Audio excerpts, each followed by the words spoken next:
The Second Amendment and marijuana. It's been a hot topic in the gun rights community for a long time, and it's not going to change anytime soon, but a brand new decision in the Eighth Circuit Court of Appeals will definitely be part of the conversation going forward. I'm going to break down United States versus Aldo Ali Cordova Perez Jr. I'm just going to call him Perez. It's all about gun rights and marijuana. But before I do that, just a brief message to anybody watching who is still morally opposed to marijuana, certainly in the context of owning and possessing firearms.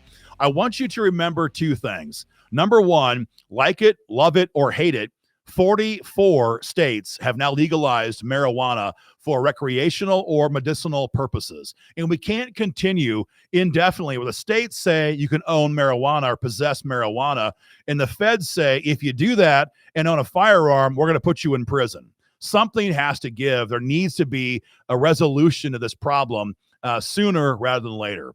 And also, don't forget number two, and that is the Bruen case from the Supreme Court in 2022. The Bruen case, amongst other things, said the government has to show historical examples of a similar gun control law on the books when the Second Amendment was ratified to justify existing gun control laws today. And we simply don't have that in the context of marijuana. And so whether you're opposed to marijuana personally or not, I hope you can realize there are weighty constitutional issues that need to be resolved for gun owners in this context. So this case is, again, Perez versus United States government. And Perez was allegedly dealing methamphetamine in Des Moines, Iowa. The cops were watching him, and they watched his car pull into a bowling alley in Des Moines. They surrounded his car with their own cars. The cars were unmarked. The officers were in plain clothes, undercover. Perez said he was scared, and so he took off, and a vehicle pursuit ensued around Des Moines' southeast side. They finally got Perez in custody on the south side of Des Moines. Once the police got him in custody, they found a small bag of personal weight, personal use marijuana in Perez's pocket. They asked him if he had any guns, and he said no guns on his person, no guns in his car, but he said, I have a .22 rifle in my closet at home that I keep for self-defense. Now, you might be laughing about this, drug dealer claiming self-defense. I'm giving you the facts of the case as were revealed in the court documents. It's critical to note that Perez was not violent in any way with the officers on the scene. That's going to come up here in a few moments. In fact, Perez, they said, was jovial. He was making jokes. He asked one cop where he worked out, pointing to his biceps. The other cop, who was right behind him in the vehicle pursuit, Perez asked him where he learned to drive because he could not shake the officer in the vehicle pursuit. So he was making jokes. He was not being violent. He was taken into custody peacefully, at least after he ended the vehicle pursuit. He was charged with dealing methamphetamine, 2 counts of that, as well as having a .22 rifle while having marijuana on his person. The police went to his home, seized a .22 rifle. That was the basis of that charge. It's important to note that at trial, Perez was found not guilty of dealing any narcotics at all. The only thing he was actually convicted of in district court, federal district court, was having marijuana while possessing a .22 rifle. The judge in the case cited U.S. Code 922, subsection G, subsection 3, which says it's unlawful for any unlawful user or a person addicted to any controlled substance, as defined in section 102 of the Controlled Substances Act, to possess a firearm. So that was the basis, the only basis of Perez's conviction. He got a 3-year prison sentence in federal court and immediately appealed his case to the Eighth Circuit Court of Appeals. So that's kind of the facts of the case. Now, there's 2 major Supreme Court cases that are pretty new that kind of govern this conversation. I already mentioned Bruen. There has to be historical examples of similar gun control laws on the books when the Second Amendment was ratified to justify existing gun control laws today. The next case is the Rahimi case from the Supreme Court, 2023. There was challenges in the wake of Bruen about misdemeanor cases of domestic violence. There was no analog, no examples of those in the 1700s. So were misdemeanor domestic violence situations still allowed to disarm somebody for a lifetime. That was the Rahimi case.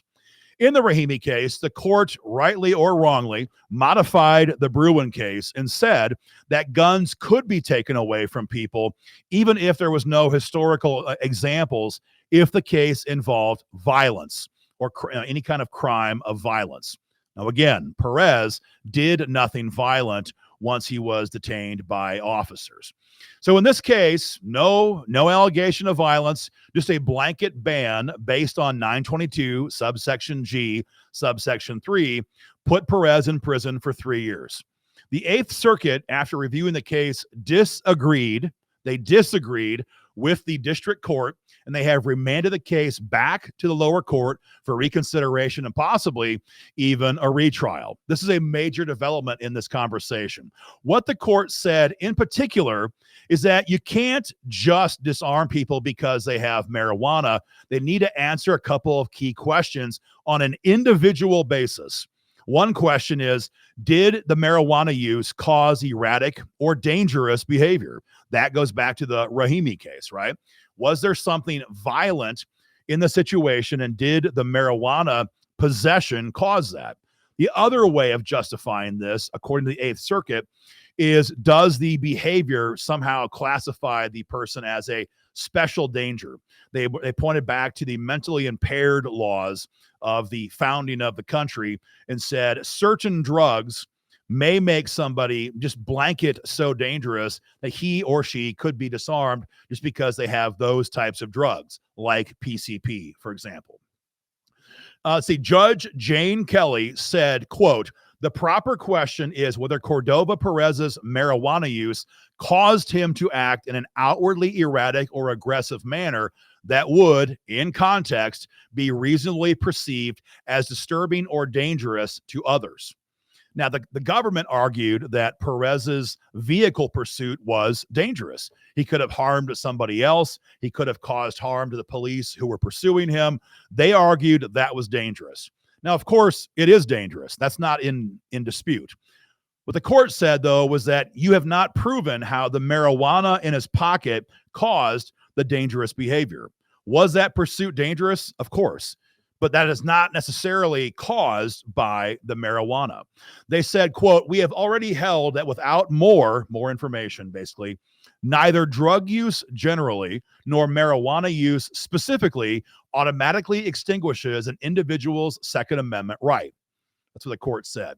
They continue to say defining a class of drug users simply by the suggestion they might sometimes be dangerous without more information is insufficient for categorical disarmament. So some major quotes here from the Obama-appointed judges in this case, basically saying drugs by themselves, certainly marijuana by itself, is not enough to take away someone's gun rights. There has to be more behavior that would constitute the basis of that disarmament. But it's not quite so crystal clear.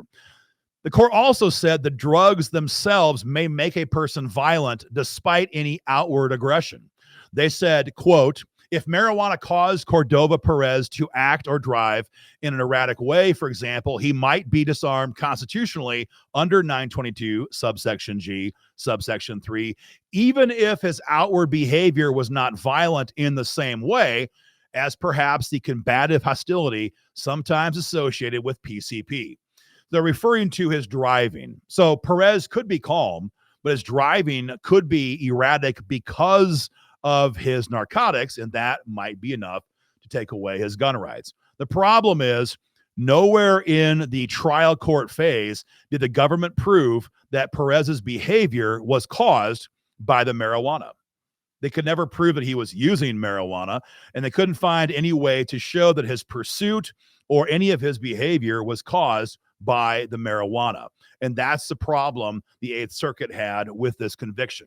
The Eighth Circuit earlier this year, just in February, also ruled in the Cooper case that 922 G3 cannot be broadly applied without an individual showing of dangerous behavior. Now, this differs substantially from the Third Circuit, which said that the federal government does not have to prove individual circumstances. The Third Circuit said certain drugs categorically make people so dangerous, if you're using them, you lose your gun rights. The Eighth says, nuh-uh, you have to prove individual facts of the case. So this case of Perez is going back down to district court for what could be an evidentiary hearing, but it could also be a full-on retrial where the government has to prove that Perez's behavior was caused by the marijuana that he had in his pocket or possibly in his system. We'll have to wait and see what happens with that case. There's other cases, though, of a similar nature. The Fifth Circuit has recently ruled that any type of a blanket ban on guns because someone possesses marijuana is unconstitutional. That was an as-applied challenge. What that means is only the plaintiffs in that case are covered by that decision from the Fifth Circuit. We also have federal judges in Rhode Island and in Texas who have issued similar rulings on an individual basis. And the 10th Circuit has recently heard oral arguments in a very similar case. They have not yet handed down a decision. So we've got competing circuit courts and district courts giving competing opinions. And that always means it's very ripe for the Supreme Court to finally weigh in. So this issue, whether it's the Perez case or a different case, will likely come before the Supreme Court sometime. We just don't know when. Recently, the U.S. Solicitor General, John Sauer, argued on behalf of the current DOJ, not the Biden DOJ. They said that the constitutionality is not in question, that banning guns from those who use marijuana is certainly, in their minds, constitutional. Sauer said, Section 922, subsection G, subsection 3 complies with the Second Amendment. That provision targets a category of persons who pose a clear danger of misusing firearms, habitual users of unlawful drugs. So they're still holding their same position. If you use any kind of drugs, you're likely dangerous. The courts have come back regularly now and said, no, not so fast. You have to show individual facts of the case. It's an ongoing debate. It's not going to end anytime soon. But if you're a gun owner in the Eighth Circuit, you certainly have some protections, if you want to call them that, for the time being. Much more to come, guys. Stay tuned and we'll keep you informed.